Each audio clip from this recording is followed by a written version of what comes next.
জেলা গ্রন্থাগার ভবন আমাদের একটা সরকারি একটা বড় প্রতিষ্ঠান, যেখানে আমরা সব কালচারের প্রোগ্রাম আমরা করতে পারতাম। সেটা শুধু ক্লাব এনজিও না, অনেক গভর্নমেন্ট লেভেল প্রোগ্রামও এখানে হতো।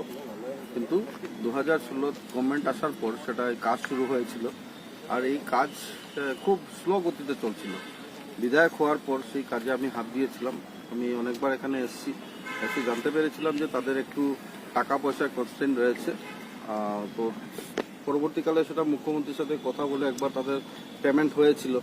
তারপর গত কিছুদিন আগে আমাদের রনজ পেগু মহাশয় এখানে এসেছিলেন।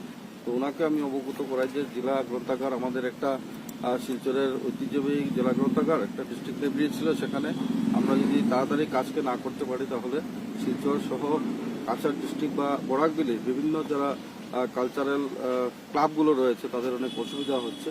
তো সেটাকে নজর দিয়ে উনি আমাকে বলেছেন, ঠিক আছে পেমেন্টের কি আছে আমি সেটা দেখছি। উনি গিয়েছেন এক সপ্তাহের ভেতরে। আমি ধন্যবাদ জানাই আমাদের রনজ পেগু মহাশয়কে, তিনি এক সপ্তাহের ভেতরে 2,80,00,000 টাকা আরেকটা পেমেন্ট কন্ট্রাক্টরকে দিয়েছেন। এবারে কন্ট্রাক্টর যারা এসছেন ওনাদেরকে আমি ডেকেছিলাম, ওনারা গতকালকে আমার ডাকে সাড়া দিয়ে এসছেন।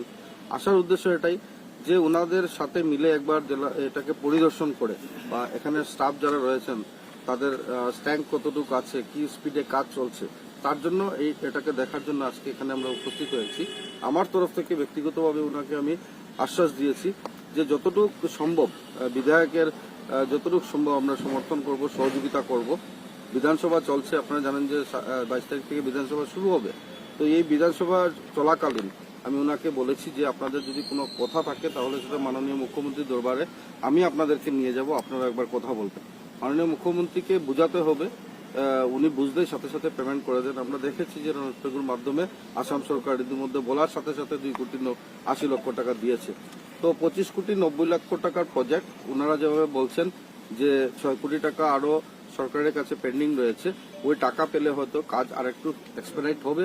তো আমরা শিলচরবাসী সকলের পক্ষ থেকে আমি আজকে কন্ট্রাক্টরকে অনুরোধ করেছি, আপনি কাজকে ত্বরান্বিত করুন, আমরা সবাই আপনার সাথে রয়েছি।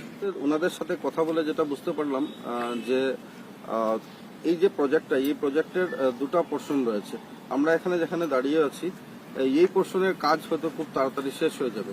বাকি একটা পোর্শনের কাজ আছে যেটাতে হয়তো একটা সিনেমা হলও হবে। ওই কাজটা এখন পর্যন্ত খুব একটা এগোয়নি, কিন্তু এই পোর্শনকে শেষ করার জন্য তারা কাজে হাত দিয়েছেন। তো আমি আশা রাখছি যে আরো বছর 1.5 বছরের মধ্যে সেই কাজ শেষ হয়ে যাবে। কিন্তু সেটা বলতে হবে তাদেরকে, আমার ঠিক জানা নেই যে এটার লাস্ট ডেট কবে বা কোনো এক্সটেনশন ওনারা নিয়েছেন কিনা। তো আমি অনুরোধ রাখবো এখানে আমাদের কন্ট্রাক্টর সাহেব गणपति कंस्ट्रक्शन कंपनी। तो ये कितना वक्त और लगेगा? अभी अगर स्मूथली काम करेंगे तो नेक्स्ट दिसंबर 25 तक कंप्लीट कर देंगे।